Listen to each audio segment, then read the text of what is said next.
बिस्मिल्लाहिर्रहमानिर्रहीम। अस्सलामुअलैकुम वरहमतुल्लाहि वबरकातुहू। नाज़रीन, आप देख रहे हैं स्कोप ट्रेंड्स होराइज़न। आज हम एक ऐसे मौजू पर बात करने जा रहे हैं जो बज़ाहिर एक वाक़या लगता है, लेकिन इसके असरात न सिर्फ मशरिक़ वस्ती बल्कि पूरी दुनिया पर मुरतब हो सकते हैं। कतर पर हमला हुआ है और इस एक वाक़े ने आलमी मईशत, चीन की अरबों डॉलर की सरमायाकारी और मुस्तक़बिल के आलमी मालियाती निज़ाम पर सवालिया निशान लगा दिया है। यह हमला महज एक फ़ौजी कार्रवाई नहीं बल्कि एक पैगाम है। कतर को दुनिया भर में हमेशा एक महफूज मुल्क माना जाता रहा है।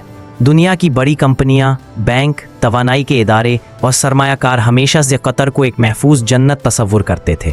चीन ने भी इसी एतमाद के तहत यहाँ अरबों डॉलर की सरमायाकारी की, ख़ास तौर पर तवानाई के शोबे में। लेकिन जब एक ऐसे मुल्क पर हमला हो जाए जिसे महफूज तरीन मुल्क समझा जाता है, तो फिर सवाल ये पैदा होता है कि दुनिया का कौन सा हिस्सा अब महफूज है। चीन इस वक्त पूरी दुनिया में अपनी सरमायाकारी फैला रहा है। बेल्ट एंड रोड इनिशिएटिव के तहत इसने एशिया, अफ्रीका और मशरिक़ वस्ता में बड़े मंसूबे शुरू किए हैं। कतर भी इन्हीं में शामिल है, जहां चीन ने LNG के तवील मुद्दती मुआहिदे दिए हैं।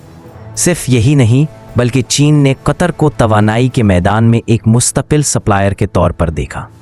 लेकिन कतर पर हमले ने बीजिंग को ये सोचने पर मजबूर कर दिया है कि अगर यहाँ भी अदम इस्तेहकाम बढ़ गया तो अरबों डॉलर की सरमायाकारी खाक में मिल सकती है।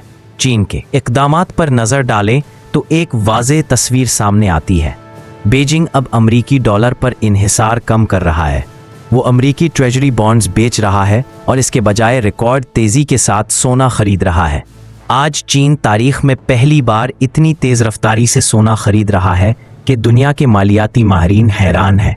आम तौर पर यह उसूल है कि जब सोने की कीमत बढ़ती है तो डॉलर की कदर कम हो जाती है, लेकिन आज की सूरत हाल उसके बिल्कुल बरक्स है। सोना भी ऊपर जा रहा है, डॉलर भी ऊपर जा रहा है और साथ साथ बिटकॉइन की कीमत भी बुलंद हो रही है। यह सब बेवक्त होना एक गैर मामूली इशारा है। ये इशारा है कि आलमी मालियाती निज़ाम एक गैर यकीनी दौर में दाखिल हो चुका है। जब बेवक्त तीनों असासे ऊपर जाएं तो ये सिर्फ एक बात बताते हैं कि दुनिया में बड़े सरमायाकार पैनिक मोड में जा चुके हैं। वो नहीं जानते कि कल क्या होने वाला है, किस मुल्क की करेंसी बैठ जाएगी और किस खित्ते में जंग छिड़ जाएगी। ऐसे में सबकी नजरें सिर्फ एक चीज पर हैं, फिजिकल गोल्ड। यही वजह है कि चीन अपने ज़खायर को डॉलर से निकालकर सोने में डाल रहा है। कतर पर हमले के असरात सिर्फ कतर तक महदूद नहीं रहेंगे। ये दरअसल एक ऐसा सिग्नल है कि मशरिक़ वस्ती अब सरमायाकारी के लिए महफूज खित्ता नहीं रहा। अगर इसराइल ने कतर जैसी महफूज रियासत को निशाना बनाया है तो कल को ये सिलसिला सऊदी अरब, अमारात या दीगर खलीजी ममालिक तक भी बढ़ सकता है। और अगर ये हुआ तो दुनिया की सबसे बड़ी तवानाई सप्लाई लाइन बराह रास्त मुतासर होगी। यही वो लम्हा है जो चीन के लिए सबसे ख़तरनाक है, क्योंकि चीन अपनी तवानाई की ज़्यादातर ज़रूरियात खलीजी ममालिक से पूरी करता है। अब सवाल ये पैदा होता है कि कतर किस पर इन्हिसार करेगा।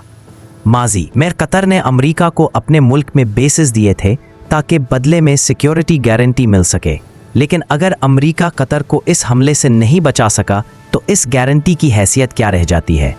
यही वो लम्हा है जब कतर और दीगर ममालिक को सोचना पड़ेगा कि क्या वो अपनी हिफाजत के लिए अमेरिका पर भरोसा करते रहें या चीन और रूस जैसे नए इत्तेहादियों की तरफ बढ़ें। माशी हवाले से सूरत हाल और भी पेचीदा है। अगर मशरिक़ वस्ती में बड़ी जंग छिड़ती है, तेल की कीमतें आसमान को छू लेंगी, महंगाई और बढ़ जाएगी और दुनिया भर की करेंसियां दबाव में आ जाएंगी।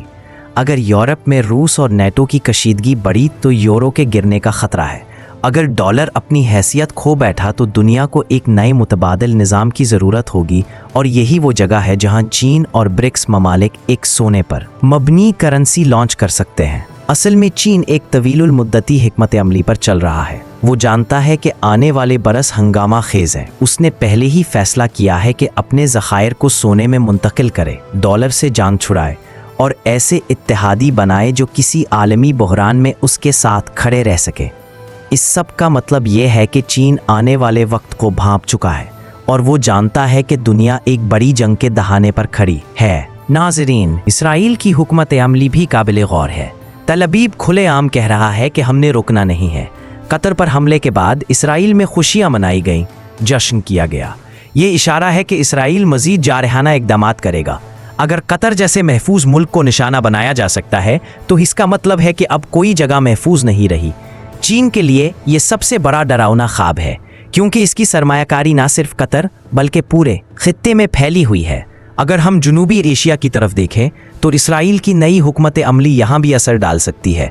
पाकिस्तान और भारत का महाज एक ऐसा नुक्ता है जिसे किसी वक्त भी भड़काया जा सकता है। सवाल यह है कि इसराइल कब ये फैसला करेगा कि इस खित्ते को भी अपनी जंग का हिस्सा बनाया जाए। अगर ऐसा हुआ तो चीन की मगरबी सरमायाकारी भी खतरे में पड़ जाएगी। आखिर में एक बात बिल्कुल वाज़ेह है, कतर पर हमला असल बीमारी नहीं बल्कि एक अलामत है। असल बीमारी है आलमी ताकतों की सफबंदी में आने वाली तब्दीली। चीन जानता है कि दुनिया की करेंसियाँ, मार्केट्स और सरमायाकारी सब गैर मुस्तहकम है, इसलिए वो सोने को अपना आखिरी सहारा बना रहा है। नाजरीन, अब सवाल आपसे है, क्या आप समझते हैं कि चीन की यह हिकमत अमली दुरुस्त है? क्या वाकई आने वाला वक्त करेंसियों के खात्मे और सोने के गलबे का है, या ये सब एक बड़े आलमी धोखे की तैयारी है? अपनी राय कमेंट सेक्शन में ज़रूर दीजिए और मज़ीद तफसीली तज्ज़ियों के लिए जुड़े रहिए स्कोप ट्रेंड्स होराइज़न के साथ। अल्लाह हाफिज़।